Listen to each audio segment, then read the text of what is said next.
Регионът Русе-Иваново-Борово е място с разнообразни и атрактивни възможности за туризъм както през лятото, така и през зимата.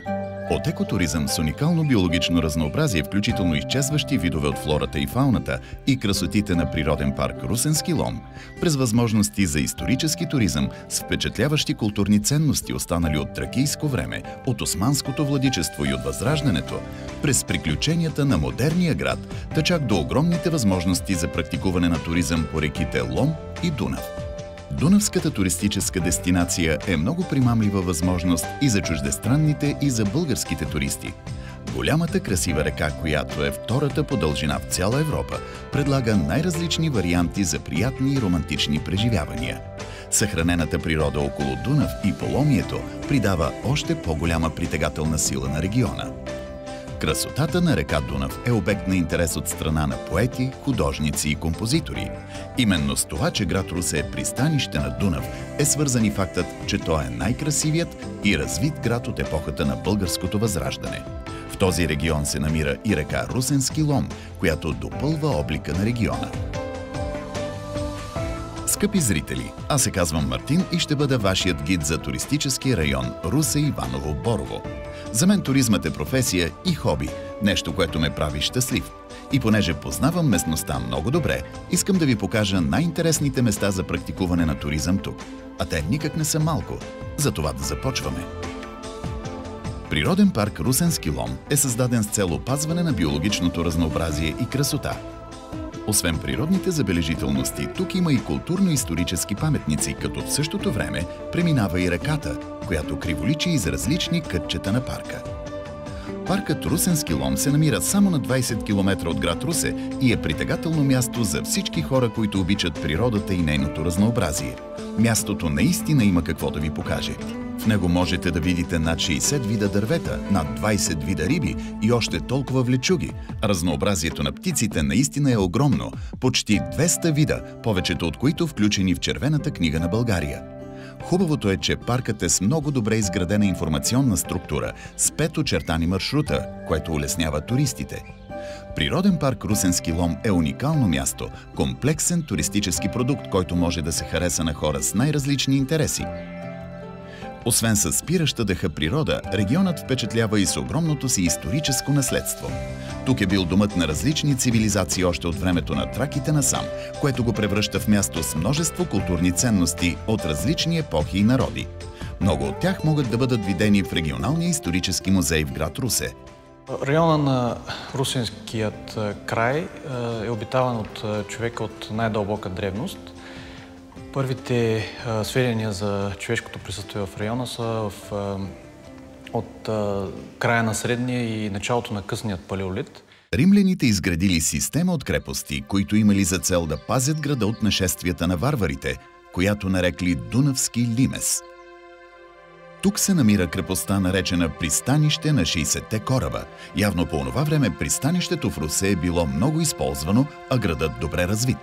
За любителите на поклонническия туризъм, тук се намира и единственият действащ скален манастир в България – Басърбовския манастир, който е основан през Второто българско царство. Хубавото е, че в манастира се допускат посетители. В село Иваново пък е запазен комплекс от скални църкви от 14 век, известен с името Ивановски скални църкви, който е в списъка на ЮНЕСКО за опазване на културното наследство, заради уникалните си стенописи.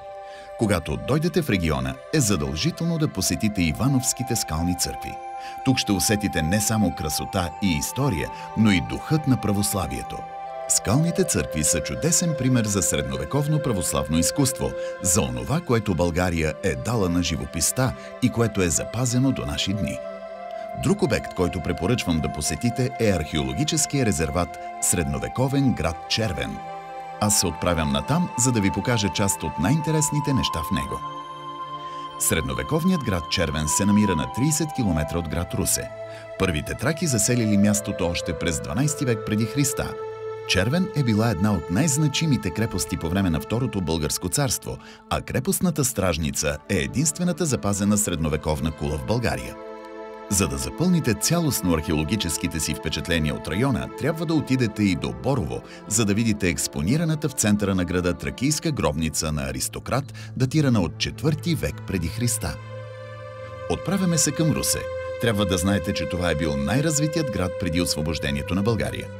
В Русе са построени едни от най-красивите сгради от възрожденска и следосвобожденска България, еталон на европейска архитектура от 19 век, което дава прозвището на града Малката Виена. Русе е известен и с това, че е дал начало на множество иновации, тенденции и начинания. Тук е направена първата кинопрожекция в България през 1897 година. Тръгнала е първата железница, построена е първата пивоварна, заработила е първата модерна печатница. Русенци са вървели по първата павирана улица под първите улични фенери. Още над 100 иновации са дошли у нас именно през Русе, не случайно наричан входната врата на Европа към България. Всичко това свидетелства, че градът наистина е бил много развит, което се проличава върху визията на града и до днес. Той е пъстър и красив, а атмосферата е уникална и трябва да се усети.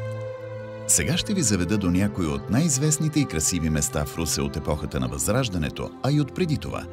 Катедралният храм Света Троица е построен още през 17 век, арменската църква е от 16 век и двете са в град Русе. В Борово е църквата Свети Иван Рилски, която през Руско-турската война е служила за щаб на руската армия. Намирам се в къщата музей Захари Стоянов. Тук можете да видите предмети свидетелство за освободителната борба на българите, както и предмети свързани с революционерите Баба Тонка и Захари Стоянов. Друго място, свързано с борбите за освобождение на България, е пантеонът на възрожденците. В него са погребани 39 известни българи, посветили живота си на България, като Захари Стоянов, Любен Каравелов, Панайот Хитов, Панайот Волов, Стефан Караджа, Баба Тонка. Представете си, толкова много герои спят вечния си сън на едно и също място. Според мен това място е много специално. И понеже Русе е един много романтичен град, искам да ви заведа и в една къща-музей, наречена Къщата на Мария Калиш, известна като Калиопа или музей Градски бит на Русе. Сградата от 1864 година и според преданието е подарена лично от Митхат Паша, управител на Дунавския вилает, на хубавата Калиопа, съпруга на пруския консул. Къщата определено е невероятно красива и аристократична. Освен красота и история обаче, Русе предлага и неизчерпаеми възможности за градски почивки, защото е един модерен град. Културният календар в този туристически район е подходящ за целогодишни посещения, а възможността да дойдете на някое конкретно събитие в града и да обогатите престоя си с различни изживявания е много примамлива. Не случайно Русе е град кандидат за Европейска столица на културата през 2019 година. Титла, която определено заслужава.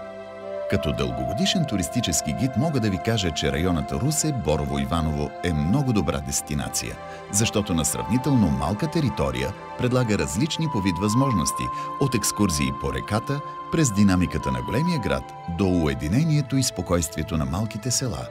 А историята – тракийска, римска, средновековна, възрожденска и европейска – тя е добре запазена навсякъде в този регион и най-вече в град Русе, несъмнено един от най-красивите и специални градове в България, който векове след векове е заемал своето важно място на картата на Европа.